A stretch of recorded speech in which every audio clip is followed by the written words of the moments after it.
Hello student, welcome to my channel Pratishth classes.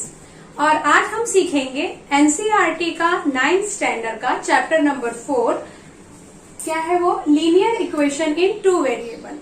तो NCERT का जो रिड्यूस सिलेबस है उसमें से इस चैप्टर में से कुछ भी रिड्यूस नहीं हुआ है। ये पूरा चैप्टर आपको इस बार करना है। एग्जाम के पॉइंट ऑफ व्यू से भी ये चैप्टर बहुत इंपॉर्टेंट है क्योंकि इसमें से 17 मार्क्स के क्वेश्चन पूछे जाते हैं। तो इसके लिए चलिए हम लोग स्टार्ट करते हैं ये चैप्टर। तो टू वेरिएबल इक्वेशन करने से पहले हम थोड़ा ये समझ लें कि वन वेरिएबल इक्वेशन क्या होता है। ये इससे पहले आप लोगों ने किया हुआ है पहले के क्लास में। तो वन वेरिएबल इक्वेशन मतलब कि वो इक्वेशन जिसमें सिर्फ एक ही वेरिएबल हो। अब अगर मैं ये पूछूं कि वेरिएबल क्या होता है तो मुझे पता है कि आपको मालूम है, लेकिन फिर भी रिवाइज करते हैं थोड़ा सा। तो देखिए, वेरिएबल यानी x, y, z, w, t मतलब क्या कि ये वो नंबर, ये अल्फाबेट हैं जिनका हर क्वेश्चन में वैल्यू चेंज होती रहती है, यानी वैल्यू वेरी होता रहता है, इसलिए हम इसको वेरिएबल बोलते हैं। मतलब इसकी कोई फिक्स वैल्यू नहीं है। और कांस्टेंट क्या है? कांस्टेंट मतलब 1, 2, 3 कोई भी नंबर,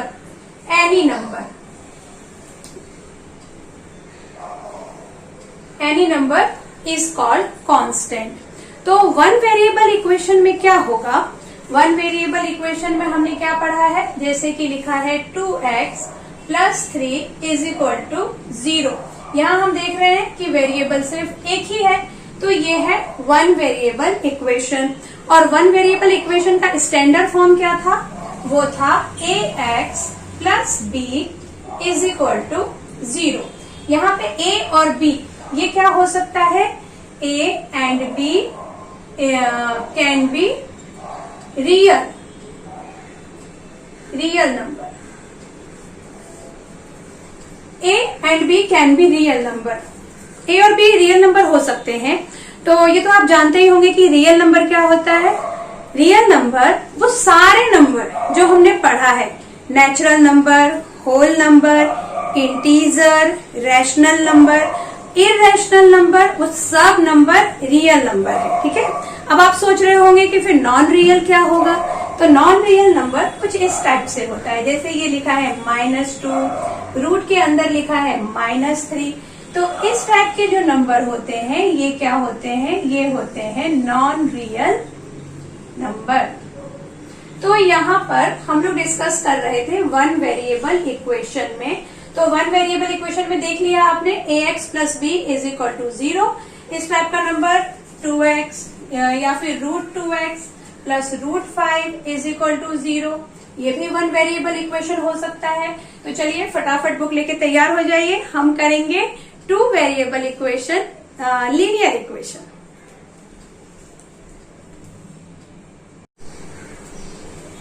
तो रेडी हो गए आप लोग बुक और पेन लेके? तो चलिए स्टार्ट करते हैं टू वेरिएबल लीनियर इक्वेशन। तो उसके पहले हम देखते हैं उसका स्टैंडर्ड फॉर्म कि कैसा होता है टू वेरिएबल। देखिए, ax + by + c = 0, ये होगा standard form of two variable linear equation.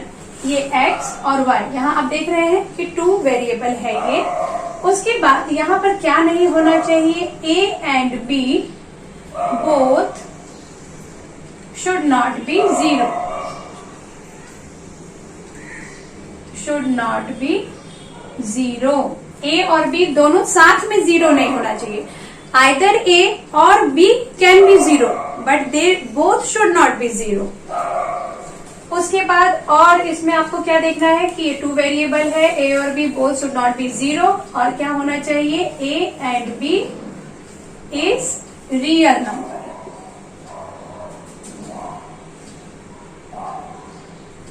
a and b is real number. तो ये स्टैंडर्ड फॉर्म है। इसी का कुछ एग्जांपल, जैसे कि 2x + 3y + 5 = 0, ये हो गया two variable linear equation. √2x + √3y + 5/10 = 0, ये भी लीनियर इक्वेशन हो सकता है। और एक सरप्राइजिंग मैटर ये है कि 2x + 3 = 0, ये भी टू वेरिएबल लीनियर इक्वेशन हो सकता है। अब आप सोचेंगे कि इसमें तो एक ही वेरिएबल है, तो ये क्यों है टू वेरिएबल लीनियर इक्वेशन? तो देखिए, इसको हम कैसा लिख सकते हैं? इसको हम लिख सकते हैं 2x plus 0 into Y plus 3 is equal to 0। अभी हमने यहाँ डिस्कस किया था कि a and b both should not be 0। तो यहाँ देखिए, a के प्लेस पे 2 है और b के प्लेस पे 0 है, मतलब दोनों में से एक तो 0 हो सकता है। तो यहाँ हमने b को 0 लिख दिया। तो ये इक्वेशन को आप ऐसे भी लिख सकते हैं, इसलिए हम 2x प्लस 3 को भी बोलेंगे टू वेरिएबल लीनियर इक्वेशन, क्योंकि हम उसको इस फॉर्म में लिख सकते हैं। अच्छा, अब इसके कुछ रूल है। यहाँ पे देखिए, the solution of linear equation is not affected when, मतलब द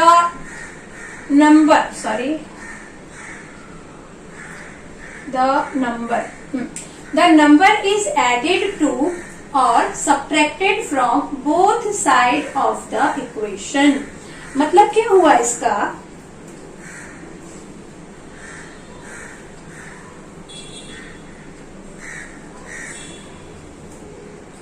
इसका मतलब क्या हुआ? देखिए, अगर ऐसा कुछ इक्वेशन है हमारे पास 2x plus 3y is equal to 0, और इसमें अगर बोथ साइड हम सेम नंबर प्लस कर दें या सेम नंबर माइनस कर दें, जैसे कि अपन ऐसा कर सकते हैं 2x plus 3y plus 5 is equal to 0 plus 5।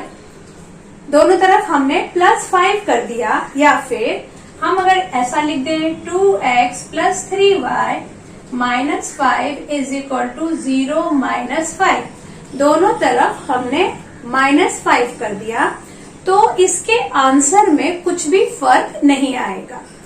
तो ये हमारा फर्स्ट रूल है। फिर सेकेंड रूल क्या है? Multiply and divide both side with same non zero number. Multiply and divide both side with same non zero number. Non zero number मतलब zero के अलावा आप किसी भी नंबर से अगर बोथ साइड मल्टीप्लाई करते हैं या बोथ साइड डिवाइड करते हैं, जैसे कि अगर हमारा इक्वेशन कुछ ऐसा है 2x is equal to 3y, ये भी टू वेरिएबल इक्वेशन है, तो हम इसमें सेम नंबर से मल्टीप्लाई कर देते हैं। जैसे मैंने यहाँ मल्टीप्लाई किया 4 इंटू 2x और यहाँ मल्टीप्लाई कर रही हूँ 4 इंटू 3y। सेम नंबर रखना है और नंबर क्या होना चाहिए? नॉन जीरो होना चाहिए।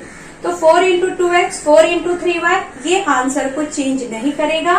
या फिर हम अगर ऐसा लिख दें, जैसे हम डिवाइड कर दें 1/4 2x is equal to 1/4 3y, तो इस केस में भी आंसर हमारा चेंज नहीं होगा। ये नीचे का लिखा हुआ आपको दिख रहा है? एक मिनट, मैं इसको वापस ऊपर लिख देती हूँ। जैसे कि हमने ये देखा था, ये हमारा इक्वेशन है, इसे हम सेम नंबर से डिवाइड करते हैं 1/5 2x is equal to 1/5 3y। बस आपको ये ध्यान रखना है कि हमें जो भी ऑपरेशन हम करेंगे, ऑपरेशन पता है ना, एडिशन, सब्ट्रैक्शन, मल्टीप्लिकेशन और डिवीजन, मैथ्स में यही ऑपरेशन होता है। तो जो भी ऑपरेशन हम करेंगे वो हमें बोथ साइड अप्लाई करना है, तो हमारा आंसर चेंज नहीं होगा। ये रूल था। तो ये रूल आपको एमसीक्यूज वगैरह में पूछे जा सकते हैं, इसके लिए आप ध्यान रखिए। और कभी कभी हम इक्वेशन सॉल्व करने में इस टाइप के चेंजेस करते हैं आंसर लाने के लिए। ये आप लोग समझेंगे जब हम इसके ऊपर बेस्ड क्वेश्चन करेंगे। तो आप ये कॉपी करिए, फिर हम आगे बढ़ते हैं।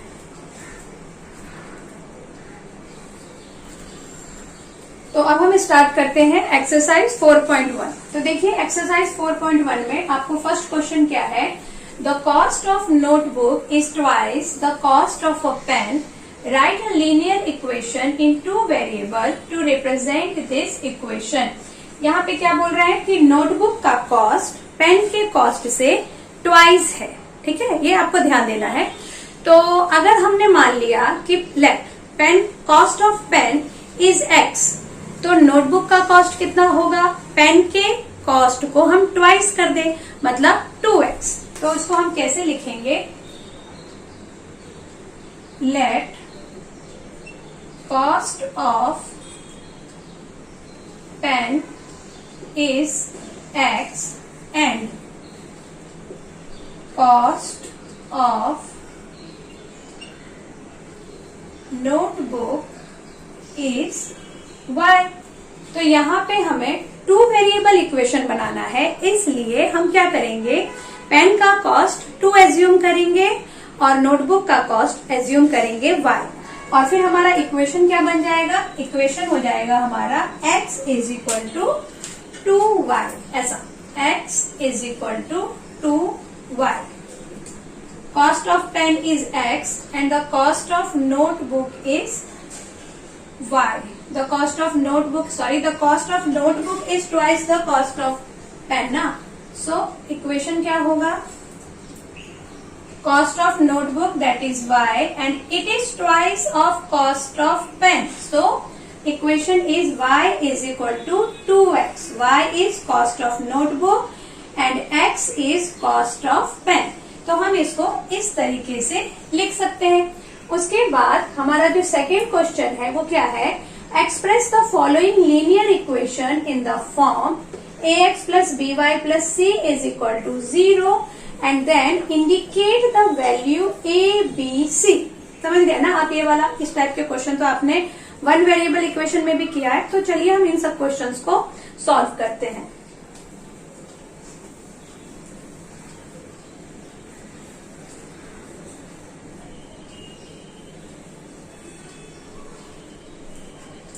तो हमारा फर्स्ट क्वेश्चन क्या है, फर्स्ट क्वेश्चन ये है 2x plus 3y is equal to, first question 2x plus 3y is equal to minus 9.35। तो हम क्या करेंगे, पहले इसे ax plus by plus c is equal to 0 के फॉर्म में लिखेंगे। मतलब 2x प्लस 3y, ये माइनस 9.5 इस साइड आके क्या हो जाएगा, प्लस 9.35 इज इक्वल टू 0।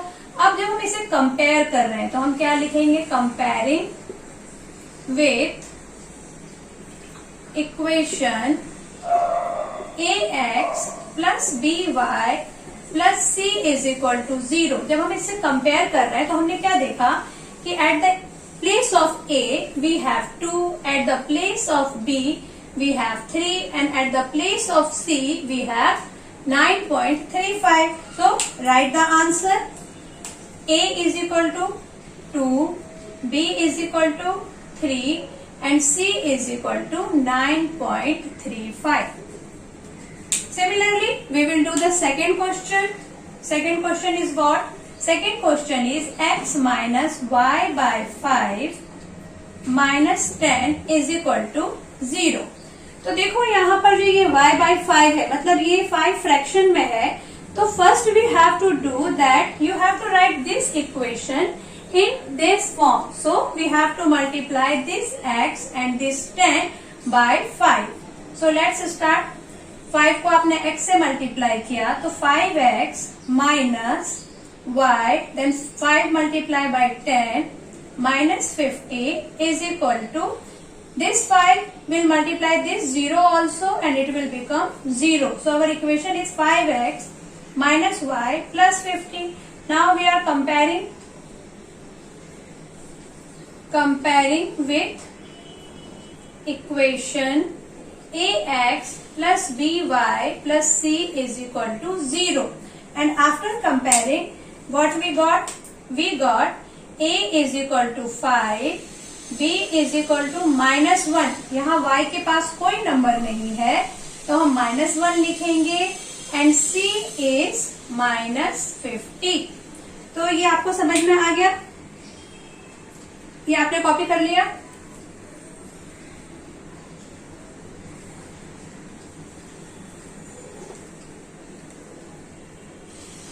अब हम करेंगे क्वेश्चन नंबर 3। तो क्वेश्चन नंबर 3 क्या है? Question number 3 is minus 2x plus 3y is equal to 6। Same line we will write again, comparing with equation ax plus by plus c is equal to 0। और हम compare कर रहे हैं तो क्या देखा, a के प्लेस पे यहाँ क्या है, यहाँ है ओनली, नहीं सॉरी, -2। तो ए क्या है हमारा, a इज -2, b इज 3, और यहां हमें एक चीज करना हम भूल गए कि ये जो 6 इक्वल के अदर साइड है, ये इस साइड आके क्या बन जाएगा, ये हो जाएगा -6 is equal to 0।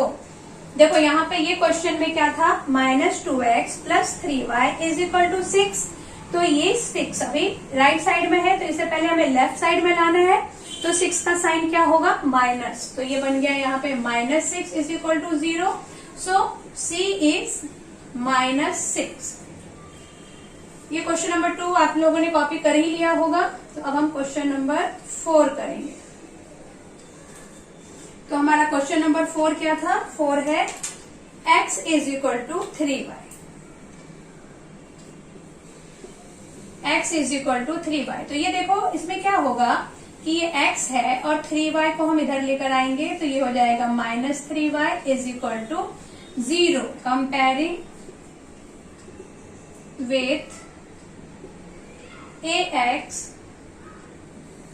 Plus by plus c is equal to 0। तो हमने क्या देखा कि a हमारे पास क्या है, यहाँ पर a है 1, क्योंकि यहाँ कोई नंबर नहीं लिखा है तो इसलिए हम इसको 1 बोलेंगे। और b है हमारे पास -3, और c क्या है, c है 0, क्योंकि यहाँ पे और कोई नंबर लिखा नहीं है, तो हम c को ले लेंगे 0।